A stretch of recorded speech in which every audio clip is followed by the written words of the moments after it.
تبارك وتعالى في محكم التنزيل وهو أصدق القائلين بعد أعوذ بالله من الشيطان الرجيم يا أيها الذين آمنوا اتقوا الله حق تقاته ولا تموتن إلا وأنتم مسلمون اللهم صل على محمد وعلى آله وصحبه وسلم اللهم علمنا ما ينفعنا وانفعنا بما علمتنا وزدنا علما وارزقنا فهما. Assalamualaikum warahmatullahi wabarakatuh. Alhamdulillah, Bapak Ibu ikhwan dan akhwat sekalian, kita selalu memuji Allah Subhanahu wa taala atas nikmatnya kepada kita sekalian, dan tentu setelah itu kita tidak lupa untuk selalu bersalawat kepada junjungan Nabi kita, panutan kita, Rasulullah Sallallahu Alaihi Wasallam. Bapak Ibu ikhwan dan akhwat sekalian, saya minta maaf bahwa sekiranya atau sedianya kitab Tauhid ini saya melanjutkan apa yang dibawakan oleh Ustaz kita dulu, Ustaz Saiful Ansar. Namun nampaknya setelah saya baca-baca kembali, tentu saya kemudian berkesimpulan untuk lebih baik kita kembali dari awal kitab Tauhid ini. Mudah-mudahan kalaupun nanti ada yang sama, maka itu akan menjadi untuk pengulangan dan akan menjadi penguat. Kalau ada yang baru informasinya, maka tentu dia akan menjadi penambah wawasan kita dalam memahami beberapa ayat-ayat atau hadis-hadis yang ditempatkan oleh Syekh di dalam kitabnya. Baik, kita mulai saja, mulai dari awal, bahwa kitab ini diberi judul dengan Kitab Tauhid. Tauhid sering kita dengar, biasanya diterjemahkan menjadi bagaimana kita mengesahkan Allah Subhanahu wa taala. Kalau kita sedikit belajar bahasa Arab, tauhid itu asal katanya wahada yuwahidu tauhid, artinya pengesaan. Dia berasal dari kalimat ahadun. Ahad yang kemudian diterjemahkan dalam Indonesia dengan kalimat esa itu sangat tepat. Ya. Dia tidak disebut satu. Ya. Dan ini perlu kita pahami dan kita ajarkan kepada anak-anak kita. Kalau kita ditanya Tuhan kita berapa, kita bilang esa, jangan satu. Kenapa? Sekalipun esa itu bahasa Sanskerta, tapi dia jauh lebih tepat menerjemahkan kalimat ahad. Kenapa? Sebab kalau satu ada lawannya. Satu ada lawannya. Esa tidak ada. Tidak ada lawannya. Itulah sebabnya kenapa jadi wahid dengan ahad berbeda. Esa dengan satu berbeda. Ya. Bilal radhiyallahu an, kita tahu pernah disiksa oleh tuannya Umayyah ketika beliau masuk Islam. Kita tahu ketika disiksa itu kan ditaruh di padang pasir, terus diletakkan batu pada dadanya. Sambil disiksa, dia dipaksa untuk murtad kembali. Coba kita dengarkan apa kalimat yang keluar dari mulut Bilal. Dia bilang ahadun ahad. Ahadun ahad. Dia tidak bilang wahid. Wahid. Dia tidak bilang satu. Enggak. Dia bilang ahad. Artinya esa. Dan itu sangat dimengerti oleh orang Quraisy dahulu, termasuk tuannya. Kenapa? Karena ahad, begitu disebut kalimat ahad, maka orang akan paham yang dimaksud adalah Allah yang Maha Esa. Andaikan saat itu Bilal bilang wahid, satu, pasti dia diketawai. Umayyah akan ketawa. Kenapa? Satu ada lanjutannya. 1, 2, 3. Ya, apalagi kalau pakai waktu itu ada orang saudara kita dari timur, itu dia akan tambah. Satu, 2, 3. Satu itu kurang tepat kalau dibilang Allah itu satu, Allah itu Esa atau dia. Itu pertama. Maka dinamakanlah kitab ini dengan Kitabut Tauhid, kitab yang nanti isinya mengantarkan kepada kita bagaimana seorang hamba, kita semuanya mengesahkan Allah dalam seluruh sisinya. Mengesahkan Allah dalam ibadah, maksudnya kita sekedar beribadah hanya untuk Allah Subhanahu wa ta'ala. Nah, nanti kita akan lihat beberapa ayat yang lain. Kemudian mengesahkan Allah dalam rububiyahnya, ya, dan juga pastinya mengesahkan Allah pada seluruh nama-namanya dan sifat-sifatnya. Itu mukadimahnya, nanti insyaallah satu saat secara rinci pelan-pelan. Sekarang kita ikuti alur tulisan yang disebutkan oleh Syekh kita. Beliau mengatakan, menyebut beberapa ayat. Yang pertama dalam surah Ad-Dariyat ayat 56, Allah berfirman, A'udzubillahi minasyaitonirrajim, wa ma khalaqatul jinna wal insa illa liya'budun. Yang kedua dalam surah An-Nahl ayat 6, wa laqad ba'atsna fi kulli ummatin rasula an i'budullaha wajtanibut taghut. Ayat ketiga Allah berfirman dalam surah Al-Isra ayat 23, wa qada rabbuka alla ta'budu illa iyyahu wa bil walidayni ihsana. Ayat keempat surah An-Nisa ayat 36, wa'budullaha wa la tusyriku bihi syai'a. Ayat berikutnya dalam surah Al-An'am ayat 151 sampai ayat 53 sampai 151, kita sebut potongannya. Qul ta'alu atlu ma harrama 'alaikum alla tusyriku bihi syai'a. Sekarang kita jelaskan sedikit demi sedikit ayat yang disebut pertama kali. Allah berfirman dalam surah Ad-Dariyat ayat 56, wa ma khalaqatul jinna wal insa illa liya'budun. Dan tidaklah aku, kata Allah, menciptakan jin dan manusia kecuali untuk beribadah kepadaku. Begitu terjemahannya. Kalimat ini atau begini, Bapak Ibu saudara-saudara sekalian, nampaknya seluruh bahasa modelnya kayak begini. Kalau ada kalimat terutama dalam bahasa Arab seperti ini, kalau dia didahului dengan penafian lalu ditutup dengan penegasan, itu membuktikan atau memberikan isyarat bahwa kalimat itu sangat penting dan sangat kuat.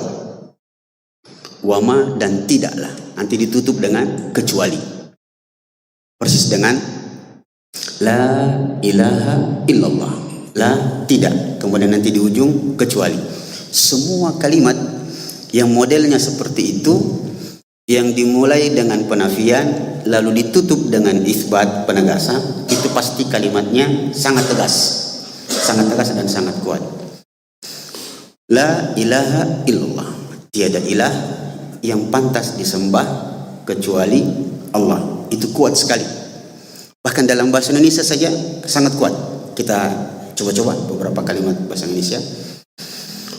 Kalau ada seorang suami bilang sama istrinya, tidak ada wanita yang saya lebih cintai kecuali kamu.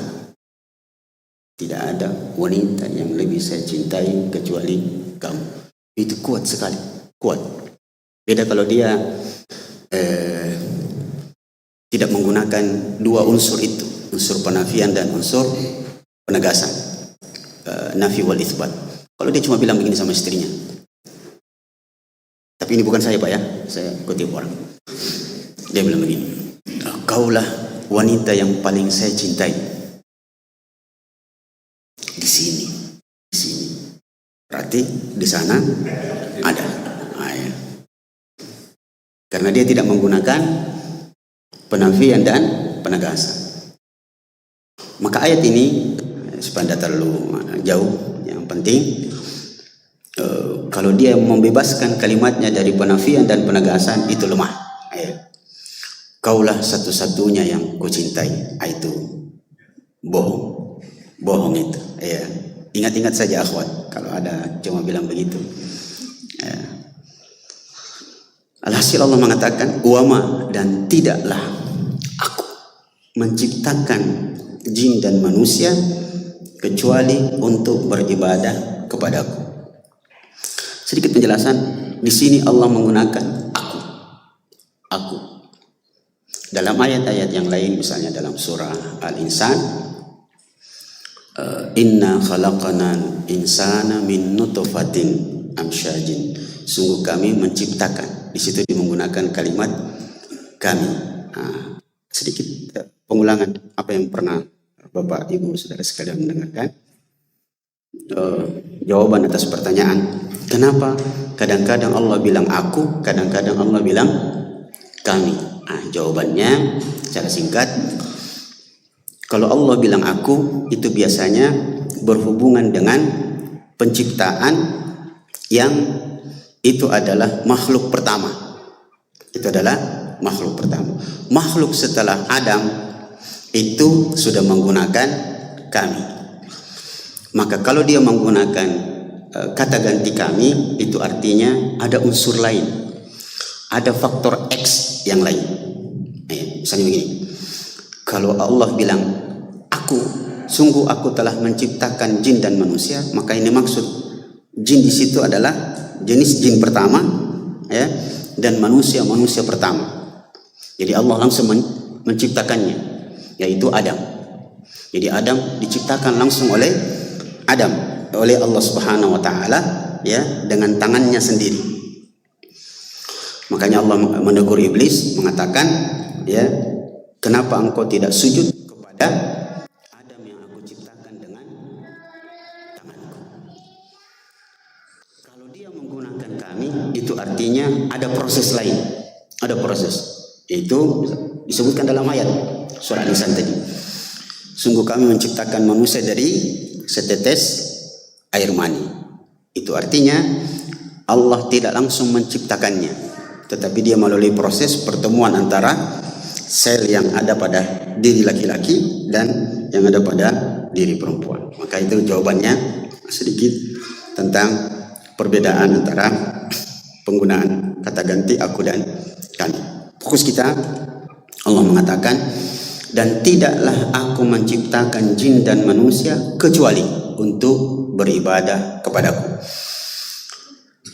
Ayat ini, Bapak Ibu Saudara sekalian, Allah mengatakan menciptakan jin dan manusia. Jin, manusia.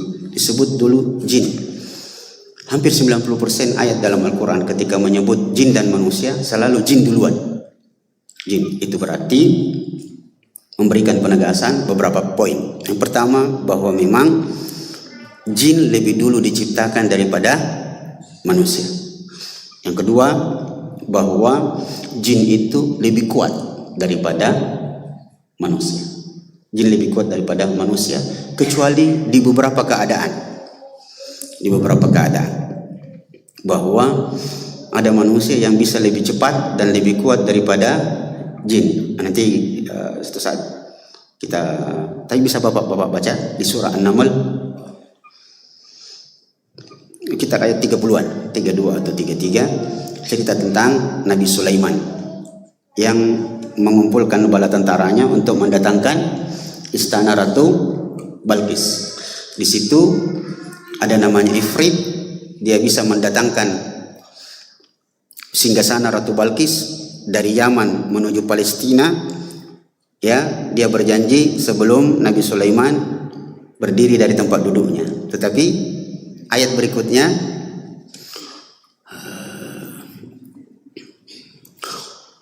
wa qala alladhi indahu ilmun minal kitab, berkatalah seseorang dari keturunan Adam, dia mengatakan saya bisa lebih cepat dari jin. kalau Ifrit bisa mendatangkan sebelum kau berdiri, saya bisa mendatangkan sebelum matamu berkedip. Itu kecepatan apa itu kira-kira itu? Sebelum matamu Nabi Sulaiman, wahai Tuan Raja, berkedip, itu singgasananya sudah sampai di sini. Ayo. Nanti secara umum. Tapi umumnya jin lebih kuat dan lebih dulu daripada manusia. Kelebihan jin daripada manusia bahwa jin bisa berubah-ubah bentuk. Ya tasyakkal, bisa merubah bentuknya dalam bentuk apa? Dari sini memberikan pelajaran kepada kita, kalau ada orang yang mengaku bisa merubah-rubah bentuk wajahnya, ketahuilah dia dari jin. Dia dari jin. Sekarang berikutnya, jin, Bapak Ibu khonakho sekalian, berasal atau diciptakan oleh Allah dari api, sedangkan manusia diciptakan dari tanah.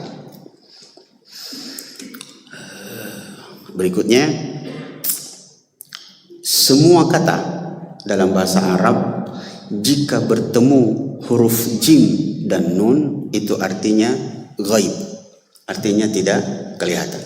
Semua kata yang Bapak Ibu temukan dalam bahasa Arab, jika kata itu terangkai dari huruf jim dan nun, pasti maknanya ghaib. Kita coba kita sebut janinun, janin. Kenapa janin disebut janin? Karena dia tertutupi oleh perut ibunya. Dia tersembunyi, dia tertutup. Apalagi jununun, gila. Orang gila dinamakan gila dengan bahasa Arab junun karena otaknya tertutupi oleh penyakit. Dinamakanlah dia junun. Junnatun, junnatun, junnah itu perisai. Dinamakanlah perisai itu junnah karena dia menutupi pemegangnya, yang pegang perisai itu antara dia dengan musuhnya. Jannatun, surga. Surga. Jannatun disebut jannah karena dia diliputi dan ditutupi oleh pepohonan yang rimbun. Bahkan ada satu pohon di surga, kata Rasulullah SAW, itu untuk mengitari diameternya, lingkarannya itu membutuhkan 70 tahun perjalanan. Dia butuh berapa hektar itu Pak kira-kira? Ya, pohon di surga. Sedikit keluar, satu hal yang perlu kita pahami, bahwa bahasa Arab itu adalah bahasa yang sangat luas. Sedangkan bahasa Indonesia, minta maaf, bukan mencela bangsa sendiri dan bahasa sendiri. Bahasa Indonesia itu miskin sekali dengan kosakata. Ya. Bahasa Inggris saja kalah sama bahasa Arab. Maksud saya,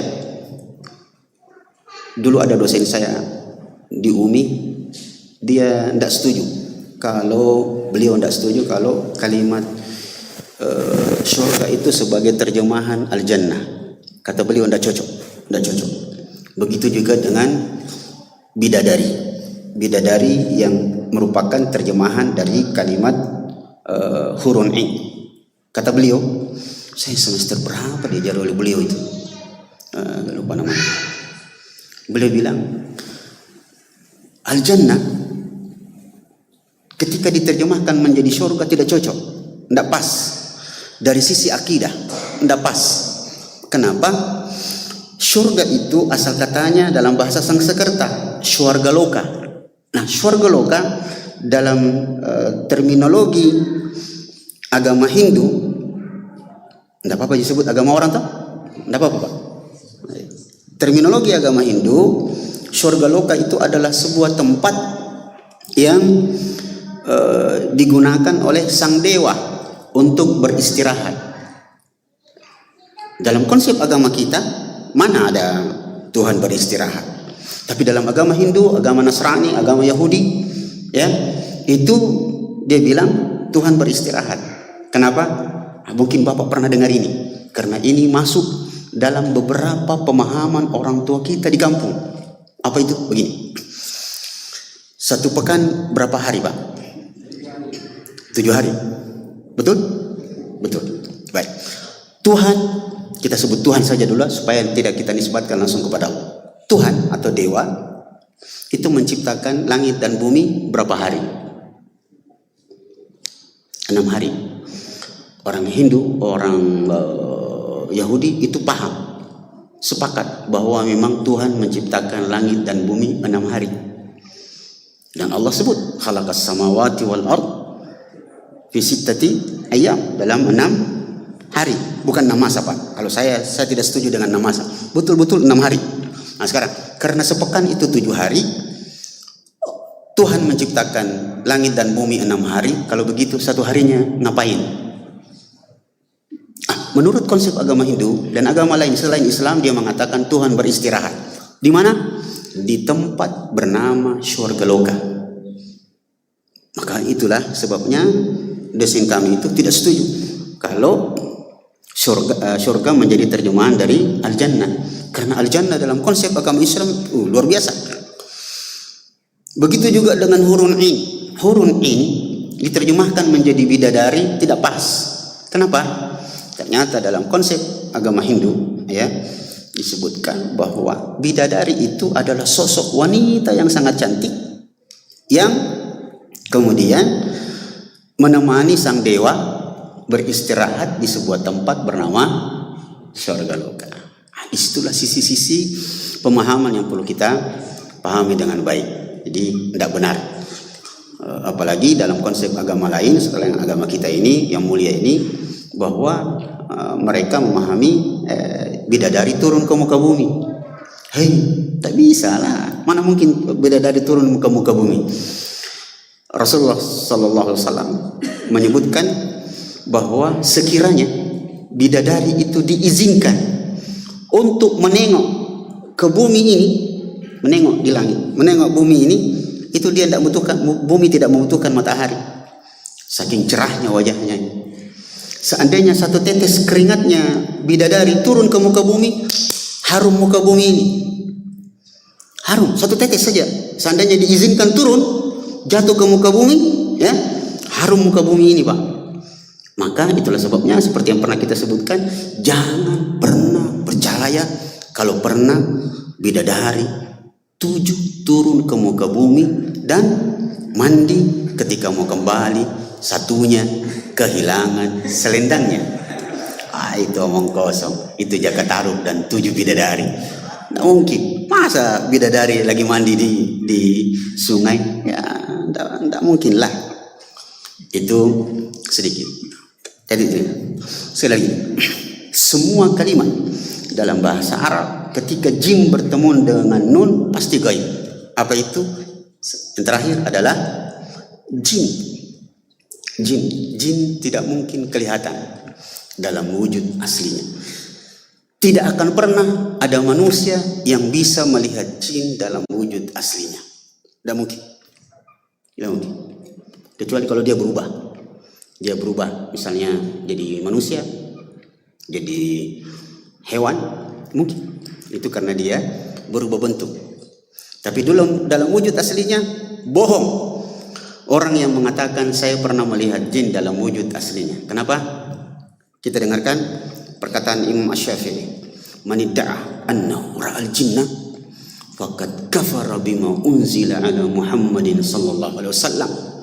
Barang siapa yang ngaku-ngaku pernah melihat jin dalam wujud aslinya, maka sungguh dia telah kafir terhadap Al-Quran yang diturunkan kepada Rasulullah Sallallahu Alaihi Wasallam. Kenapa?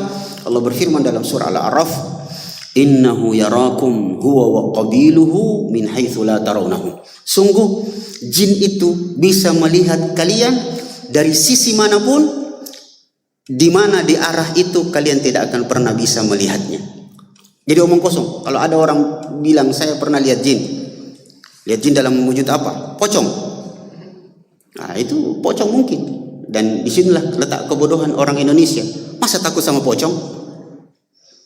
Muncul pocong dia lari. Hei, pocong itu terikat. Dia tidak bisa lari, dia cuma bisa loncat. Kalau muncul pocong ngapain lari? Kalau muncul pocong kan tahu dia jatuh pasti. Iya tuh. Kalau kita jadi orang Islam itu yang logis lah. Itu yang mau dibodoh-bodohi. Masa pocong? Apalagi tuyul. Masa lari kayak gara-gara tuyul? Nah, tuyul anak-anak kan datas saja. Nah, itu nggak mungkin. Ya. Sekalipun tentu semua di dunia ini ada hal-hal yang positif. Belajarlah dari pocong. Belajarlah dari pocong, kata orang dulu. Belajarlah dari pocong. Kenapa? Pocong itu mengajarkan kesederhanaan. Dari dulu sampai hari ini dan mungkin sampai hari kiamat, bajunya itu saja. Ya toh? Belajarlah dari tuyul. Sebab tuyul telah mengajarkan kita bagaimana anak yang masih sekecil itu sudah pandai cari duit. Alhasil, jin itu tidak akan pernah bisa kelihatan dalam wujud aslinya. Tidak ada yang bisa lihat kecuali Nabi. Kecuali Nabi. Maka omong kosong. Ada orang, kalau saya lihat rumahmu ini ada 100 jin di atas, di belakangmu ada 50 jin. Nah, yang percaya Pak, yang percaya. Dari mana Anda tahu bahwa di belakangnya itu orang 50 jinnya? Tidak mungkin. Apalagi memasukkan jin dalam botol. Tidak mungkin. Bagaimana mungkin? Apa masuk akal? Jangan selalu pakai akal-akal, Ustaz. Tidak, agama ini sangat logis. Mungkinkah ada orang masuk jin dalam botol, ditutup tidak bisa keluar? Mana ceritanya? Seperti Aladin itu, nanti digosok-gosok baru dia bisa keluar. Bohong. Jin itu tembok Cina saja dia tembus. Masa botol begini dia tidak bisa tembus? Bohong. Jadi tolonglah, beragama itu harus dengan logis. Sangat, agama kita mengajarkan sesuatu yang sangat logis. Sekalipun tentu harus dipahami bahwa sekali lagi agama kita ini mengakomodir logika dan perasaan. Tetapi pada saat yang sama, logika dan perasaan bukan dasar dalam beragama. Ya, tidak mesti logika dan perasaan pakai. Karena ada sisi-sisi lain orang yang selalu pakai akal-akalan. Kalau tidak sesuai dengan akalnya, tidak diterima. Itu kan kalau kita berwudu dari rumah pakai sepatu terus ke kantor, terus batal wudu kita mau sholat dan sholatnya mau tetap pakai sepatu atau pakai kaos kaki, itu kan berwudunya seperti biasa. Nanti ketika bagian sepatunya mau diusap karena tidak mau dilepas, diusap saja bagian atasnya, bagian bawah tidak perlu. Orang bilang tidak masuk akal. Harusnya yang diusap adalah bagian bawah karena bagian bawah yang kotor. Hei, agama ini ada protapnya, ada aturannya. Bahkan semua di dunia ini main-main saja ada aturannya. Kalau sudah begitu aturannya begitu. Karena tidak semuanya harus pakai perasaan atau pakai otak. Ya toh? Seperti begini. Minta maaf kita saja yang agak mudah temani berdialog. Kalau Bapak habis berwudu terus mau sholat batal, pergi berwudu lagi toh? Apanya yang dibasuh? Padahal tadi batal gara-gara kentut. Apakah yang dibasuh pantatnya? Tetap anggota wudunya yang dibasuh, bukan pantatnya. Ya toh? Itu membuktikan bahwa dia masuk akal, tetapi dia tidak akal-akalan. Atau begini Pak, sedikit lagi. Nah, saya bela-bela sedikit supaya kita bisa betul-betul memainkan otak kita bahwa luar biasa agama kita ini. Andaikan, ini singgung sedikit tentang akhwat di belakang. Kalau kita naik PT-PT itu penumpangnya mayoritas laki-laki. Ada satu penumpangnya cewek cantik. Ada satu penumpang di PT-PT itu cewek cantik. Biasalah, cewek cantik jabe tuh, jabe. Tiba-tiba cewek cantik itu kentut dia atas PT-PT. Dibuka jendela PT-PT masih bau. Dicari siapa yang kentut ini. Ketahuan ternyata yang kentut itu adalah cewek cantik itu. Sekarang pertanyaan saya, kira-kira begitu ketahuan bahwa cewek cantik itu yang kentut, apa yang dilakukan orang itu, cewek cantik itu? Apanya yang ditutup, pantatnya atau mukanya?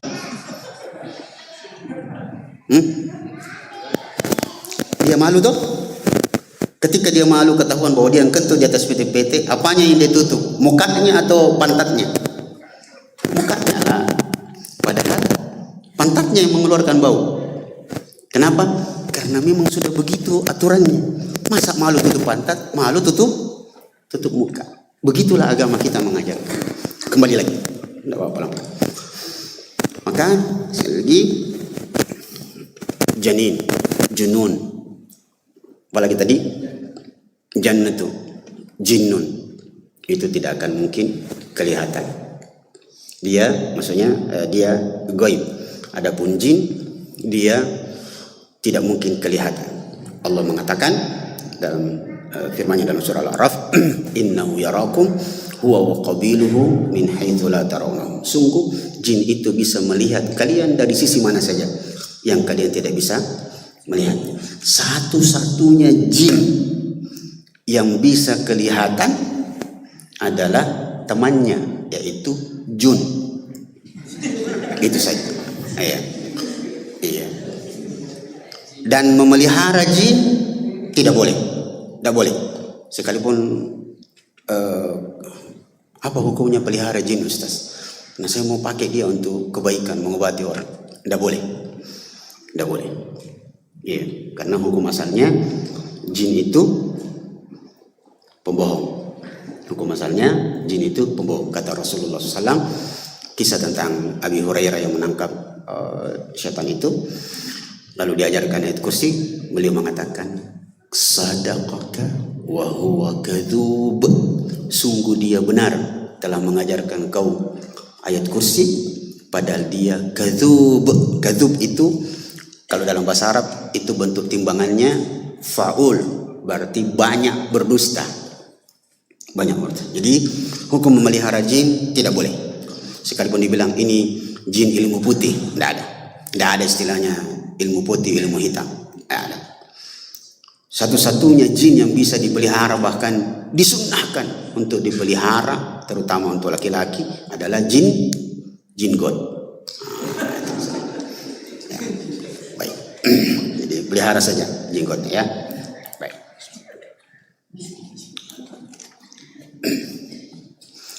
Sampai jam berapa, Pak? Sedikit lagi. 2 kalimatnya, nanti yang lain ujungnya kita pelajari. Wa ma khalaqtul jinna wal insa. Ins manusia. Dalam bahasa Arab ins itu manusia itu berasal dari 2 kalimat. Manusia kita, bahasa Arabnya insanun atau insun, berasal dari 2 kata, al-unusatu wan nisyanu. Al-unusa makhluk sosial. Jadi manusia kita ini, manusia dinamakan manusia karena asal kita dari kata al-unusa, makhluk sosial yang tidak bisa hidup sendiri. Yang kedua, dia berasal dari kalimat an-nisyan. Manusia itu pasti lupa. Pasti lupa. Dan manusia pertama yang lupa adalah Adam alaihissalam, di mana Adam itu sudah diberitahu bahwa umurnya 1000 tahun. Tapi ketika dia diberitahu oleh Allah bahwa itu calon keturunanmu nanti, beliau mendapati ada cahaya pada satu calon keturunannya. Adam mengatakan, man hada ya Allah, siapa itu? Allah mengatakan, ibnuka Daud, itu nanti anakmu yang bernama Daud. Lalu Adam mengatakan, kam tu'tih min umri, berapa umurnya? Allah mengatakan, situna sana, umurnya nanti 60 tahun. Maka Adam mengatakan, a'tihi min umri arba'una sana, kasih dia umurku 40 tahun, sedekah untuk dia. Maka genaplah umurnya 100 tahun.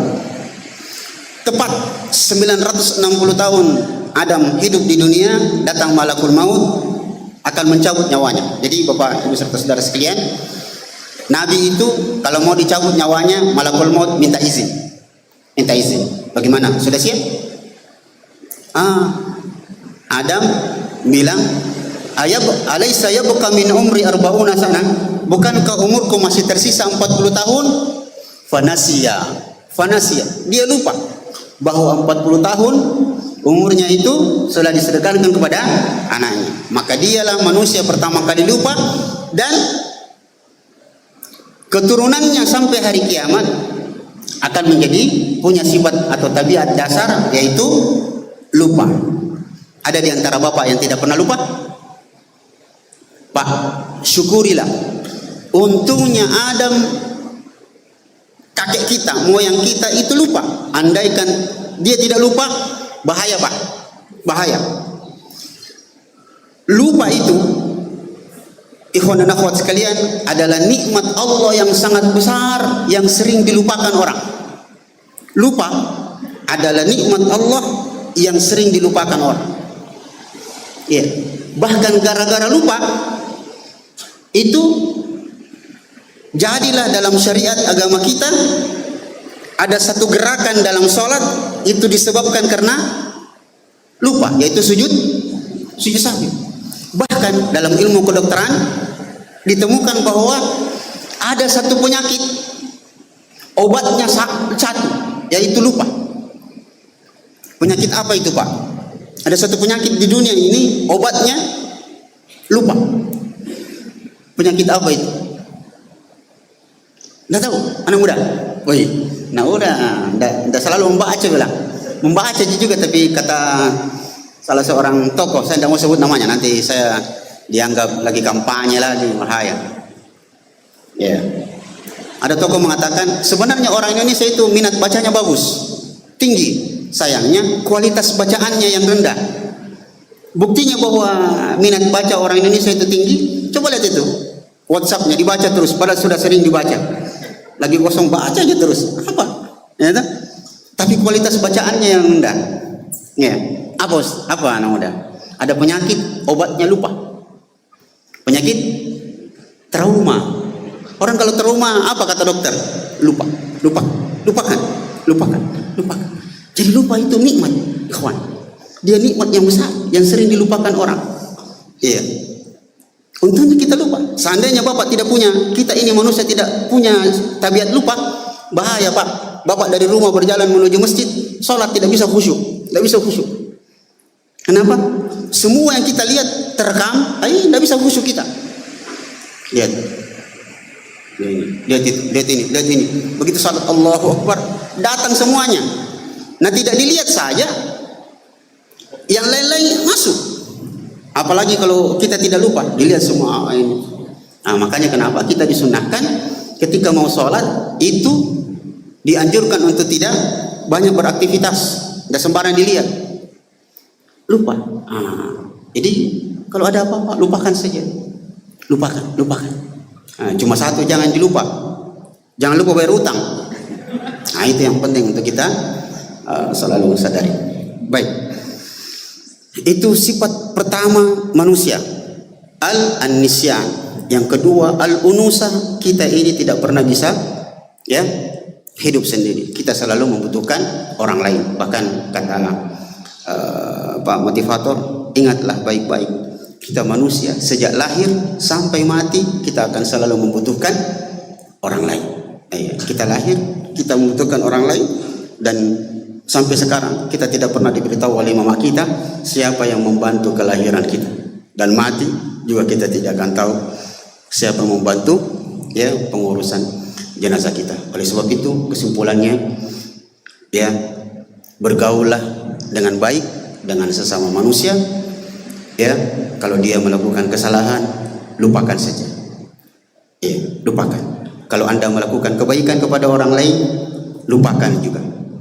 Lupakan semua kebaikan-kebaikanmu dan lupakan semua kesalahan-kesalahan orang kepadamu. Dan jangan sama sekali menuduh orang yang lupa menepati janjinya kepadamu sebagai orang yang munafik, karena boleh jadi itu penundaan, lupanya dia terhadap janjinya justru disebabkan oleh dosa-dosa kita. Imam Sufyan Ats-Tsauri mengatakan, adnabtu dzamban fa ajidu athara dzambi atau atharahu fi khuluqi dabbati wa zawjati. Aku pernah melakukan satu dosa yang efeknya aku dapatkan pada hewan kendaraanku yang biasanya jinak dia menjadi liar, dan aku mendapatinya pada akhlak istriku yang biasanya lembut. Kalau saya pulang kerja, pulang cari nafkah, istriku sedang menyambut dengan baik. Hari itu saya dapati dia tidak memperhatikan saya dan tidak mengurus saya. Itu potongan ayatnya. Insyaallah ujung ayatnya illa liya'budun. Pada pertemuan berikutnya insyaallah kita sambung. Itu sudah habis waktu. Tinggal 3 menit. Saya tutup saja. Kalau sisanya ada yang perlu kita diskusikan, kita silakan. Wassallallahu ala Muhammadin wa ala alihi wasallam. Assalamualaikum warahmatullahi wabarakatuh.